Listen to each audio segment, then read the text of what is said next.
Good morning. This is Susan, and this is Susan's Ramblings. I told you yesterday that I was going to get talk on Farina. I was going to do it yesterday, but I got sidetracked, and it didn't get done. That's the way I operate. A day late and a dollar short, okay? But anyway, Farina, and I would it's a grain, and I would really strongly encourage you to get some of it for your pantry. And you'll see why as we go further into this. I've got several packages of it because I get it in what we call our senior boxes. And the senior boxes will come once a month. They will have various foods in them. Anyway, I thought, never really paid much attention to it. I thought, yep, okay, cream of wheat. That was my first thought, cream of wheat. Use it for cream of wheat. Well, anyway, it kept showing up on our free table over there at the community center. And I kept taking it. And then all of a sudden I thought, all of a sudden we ended up with a dozen packages on the table. And I said, there's got to be some way to use this besides cream of wheat, besides hot cereal. So I'm going to take a package to experiment. I didn't want to use my packages that I had, but if we had enough packages over there, I could take it to experiment with. So I brought a package home, and I got on the internet, and I started looking it up. And I found, oh my gosh, all these recipes that I could use for Farina.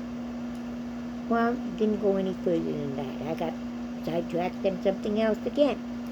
Anyway, one of my subscribers asked me the other day if Farina was like cream of wheat. And I said, yeah, I think so. But I'm going to check it out for you. So anyway, here we go to check it out. This is Farina, and it's also called multi-meal or cream of wheat in the United States. But look at this.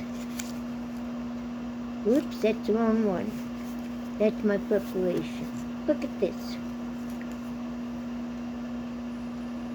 130 calories in it. No fat. No sodium.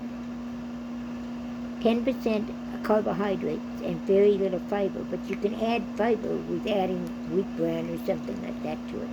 Protein, it's 4 grams. But look at this at the bottom. Calcium, 8% of your daily allowance. Iron, 60% of your daily allowance. This is in one serving. Thiamine, 10%. Riboflavin, 8%. Niacin, 6%. Folate, 20%, or folic acid. And your phosphorus, 4%. So you've got a great amount of calcium. You especially have more calcium if you add milk. You make it with milk instead of water. Look at the iron.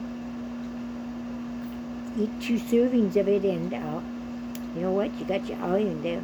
Now the B vitamins. Look at all the B vitamins we get from there. But anyway, that is no sodium, no fat. That's what we come up with. Okay. So this is an ancient flour. And it was made before stone. It's ground by stone, okay? It's ground. It's not milled. Most of our flours and grains are milled. This one is stone ground, okay? But it makes a difference. And it was one of the first, it was the first flour used, made, manufactured in olden times. I mean, we're talking really olden times, okay? So it's made from the wheat germ and the endosperm of the wheat. It's nutrient rich. One of the best sources of iron available. This one says 50%. My research says 50%, but the box said 60%, didn't it? High in calcium. Get extra nutrients when made with water with milk instead of water. High in the B vitamins. low in fiber, but you add wheat germ when serving to up the fiber thing. It's not gluten-free. The U.S. names for farina are malto-meal or cream of wheat. And remember, there is a malto-meal cereal available, or it was available, in our grocery stores. So if you can't find farina, look for malto-meal, okay? Or cream of wheat. The difference is cream of wheat is more finely ground than malto-meal or farina. And that basically means that it would take more cream of wheat to fill you up than if you ate malto-meal or farina, okay? It's rather bland in taste. It doesn't really have a taste, so you have to add something to it. Add fresh fruit, cinnamon, sugar, maple syrup, jams and jellies, brown or white sugar, honey, molasses, butter, grated chocolate, a cocoa mix, canned fruit, nuts, so forth. Can be used as a substitute for breadcrumbs. You can coat your fish, your chicken, your pork, your beef, whatever you're coating, and still use our seasoning blend, and it will not affect the seasoning blend. You will have the crunchiness, but you won't change your taste, okay? Use it with butter and sugar. And you have to look up the recipe for this. And it's used as a creamy layer between cake layers instead of frosting, okay? So, can be used to prevent dough from sticking to pans. Remember, flour for your cakes sometimes. Cornmeal, I can't remember. I can see that's your thing with cornmeal, but I can't for the life of me remember what the recipe is. Can be used to thicken soups, sauces, and gravies, but you have to be very, very cautious in adding this so you don't end up with a paste. Farina will thicken as it cools. So what might seem the right consistency to you while it's hot, or while it's boiling, and then it cools down, it will become thicker. Your ratio there is 1 cup of liquid to 2 tablespoons of farina. So you don't need much farina, okay, to it. So if your gravies are, I don't know, depending on how you make your gravies, okay, or your soup, start very, very cautiously. In fact, I would start with the 2 tablespoons, and I would let it see what happens. Take it out, stir it in, take out a sample, and let it cool down and see what it looks like. Then go from there, okay? But I wouldn't pour a whole bunch of farina into your soup or in your salad, sauces, or so forth, until you know exactly what it does. You got to experiment with it, okay? Okay. Cook with chocolate milk instead of regular milk.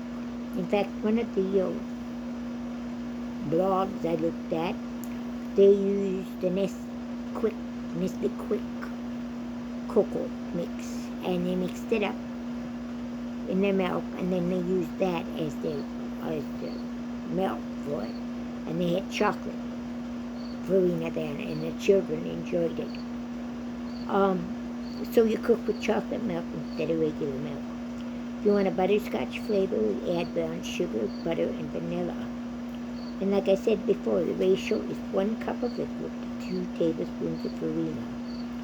You can use as grits and shrimp and grits, or use as any substitute, such as crab meat, clams, and lobster in a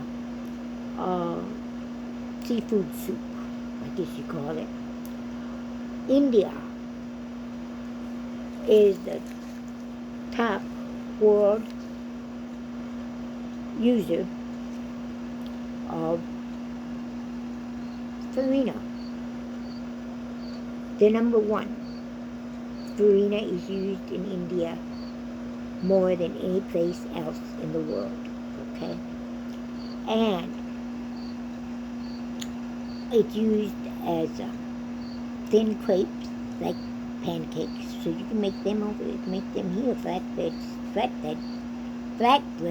okay?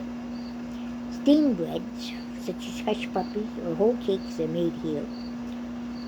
It's often dry roasted in a skillet until lightly brown, and that adds flavor to it. And it can be cooked like polenta. In fact, I'm going to cook up a batch, and I'm going to put it in a dish and see if we can't slice it uh, like polenta, and then fry it up, and then eat it with maple syrup, okay? I'm going to experiment on it, okay? Can be substituted for cornmeal and for all-purpose flour. Yes, it can be substituted for flour. You have a ratio there. You have to look it up. But you can put part of your flour can be cream of wheat or farina, and you won't change the texture and you won't change the flavor. Because remember, farina is wheat. It's just ground instead of milled. Milled flour is milled. Farina is ground. Okay, that's the big difference there. But it can be used for all-purpose flour as a substitute for all-purpose flour. And we're all worried about the flour. So this is another grain. Farina is another grain you can put in your pantry, and I strongly encourage you to get it because it's so versatile for many, many things. And I didn't realize it, and I don't think you'll realize it until you actually start researching it. I've done some research. You have to do your research yourself. All right? I gave you the basic facts. But now to go in deeper, you have to look it up yourself. Okay. Many recipes available, and there are. They might not go by Farina. Yeah, not of the recipes I saw were Farina. A lot of the recipes got a lot of cream of wheat recipes. But amazes you. Because I never thought of using these things as anything except cereal. So when it tells me I can make muffins out of it, and I can make a cake out of it, and I can do this and that, I mean, come on. So anyway, I did copy a couple recipes, some recipes down, but they are not, I can't even get it in focus. Anyway, they're not written really right. One of them is a cake recipe. It's Palestinian. And after you bake it, you use a sugar syrup, and you pour the sugar syrup for that one. There's also a Puerto Rican, I don't know why it's not coming in. Dominion style farina, and it's used very, very highly in Dominican Republic and in Puerto Rico. All the time. It's used all the time. And the basic thing here is Puerto Rico, Dominican Republic use cinnamon sticks, vanilla, cloves, ground cloves, and butter and nutmeg. And for the Puerto Rican one, and I don't know if it's going to come in, it's not coming in, is it? Alright, you use cinnamon sticks again, but you use star anise and whole cloves and honey instead of sugar. So, there we go. I don't know why it's decided to come in now. But anyway, that's the Puerto Rican one. And the only difference is when they serve this one in Puerto Rico, they put a pat of butter on it, and they put honey, drizzle with honey, and what else? Cinnamon on it, okay?